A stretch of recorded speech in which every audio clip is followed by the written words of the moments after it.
भौतिकी का एक अनलिखा नियम है। पारंपरिक यूएसबी को सही तरह से लगाने की कोशिश हमेशा 3 बार करनी पड़ती है।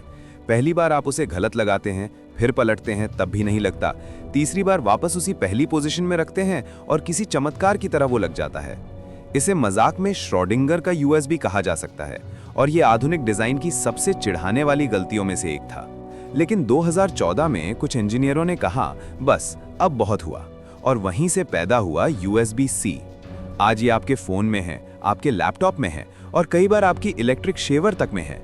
लेकिन सावधान रहिए, क्योंकि ये कनेक्टर बाहर से जितना सीधा साधा दिखता है, अंदर से उतना ही चालाक हो सकता है। ऊपर से सब एक जैसे लगते हैं, लेकिन अंदर कुछ केबल पूरी तरह धोखा होते हैं।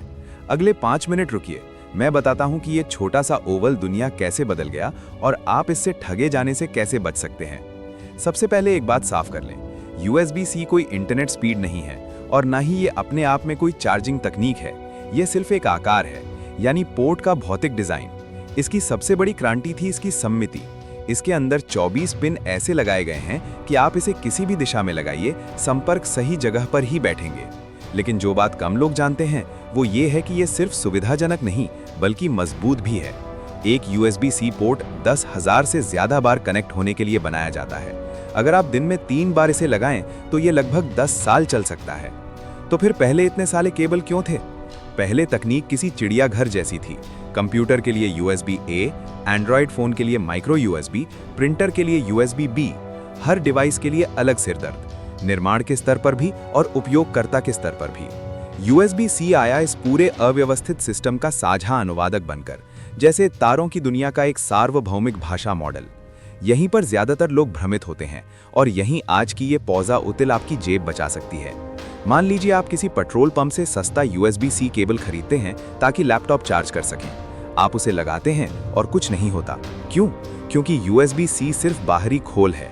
असली बात उसके अंदर चलने वाले मानक की होती है और वहां 2 चीजें मायने रखती हैं, चार्जिंग और डेटा। चार्जिंग की बात करें तो कुछ केबल सिर्फ 10 वॉट तक ही संभाल पाते हैं, यानी बेसिक फोन चार्जिंग। लेकिन कुछ दूसरे पावर डिलीवरी नाम की तकनीक की मदद से 240 वॉट तक ले जा सकते हैं, यानी इतना कि एक बड़ा मॉनिटर या भारी गेमिंग लैपटॉप भी चला दें। अब डेटा की बात, कुछ USB-C केबल डेटा ऐसे ट्रांसफर करते हैं जैसे कछुआ सड़क पार कर रहा हो, यानी USB 2.0, और कुछ इतने तेज होते हैं कि सेकंडों में 4K फिल्म ट्रांसफर कर दें, जैसे थंडरबोल्ट या USB 4। एक दिलचस्प बात और, कई सस्ते केबलों में एक छोटा सा चिप नहीं होता जिसे ई मार्कर कहा जाता है। उसी चिप की वजह से आपका चार्जर और आपका डिवाइस आपस में बात कर पाते हैं और तय कर पाते हैं कि कितनी बिजली सुरक्षित रूप से भेजी जा सकती है। अगर वो चिप नहीं है तो सिस्टम सुरक्षा के लिए सबसे धीमी सेटिंग चुनता है। इसलिए सस्ता केबल अक्सर धीरे चार्ज करता है, क्योंकि उसे खुद पर भरोसा नहीं होता। अब सवाल, रोजमर्रा की जिंदगी में इससे फायदा क्या है? सबसे बड़ा फायदा, आपके बैग का वजन कम होता है। पहले अगर आप लैपटॉप, टैबलेट और फोन लेकर यात्रा करते थे तो 3 अलग-अलग चार्जर साथ रखने पड़ते थे। आज एक अच्छे पावर अडेप्टर और एक भरोसेमंद USB-C केबल से आप तीनों चार्ज कर सकते हैं। इतना ही नहीं, आप अपने फोन को मॉनिटर से जोड़कर लगभग कंप्यूटर की तरह इस्तेमाल कर सकते हैं, या अपनी लैपटॉप से घड़ी चार्ज कर सकते हैं। यानी बिजली अब सिर्फ एक दिशा में नहीं जाती, ये द्विदिशीय हो चुकी है। क्या आपको पता है कि यूरोपीय संघ को इस मामले में कानून बनाकर दखल देना पड़ा? कई सालों तक एप्पल ने अपने आईफोन में लाइटनिंग कनेक्टर बनाए रखा, जबकि उसके आईपैड और मैकबुक पहले से USB-C पर आ चुके थे। आखिरकार यूरोपीय संघ ने सभी ब्रांड्स को 2024 के अंत से USB-C अपनाने के लिए मजबूर किया, ताकि इलेक्ट्रॉनिक वेस्ट कम हो। अनुमान है कि इससे इतना कचरा बचेगा जितना लगभग 11,000 टन ई वेस्ट होता है। यानी अब आपके एंड्रॉयड वाले दोस्त का केबल आपके आईफोन में भी काम आ सकता है। ये छोटी चीज नहीं है। लेकिन USB-C के आने से पहले इस युद्ध में कुछ पुराने दावेदार मारे भी गए।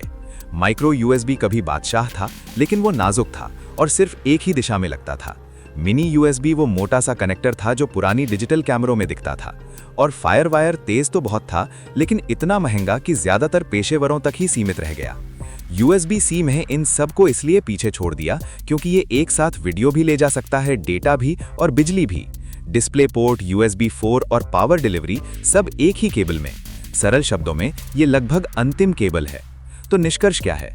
USB-C भविष्य है, लेकिन ये जादू नहीं है।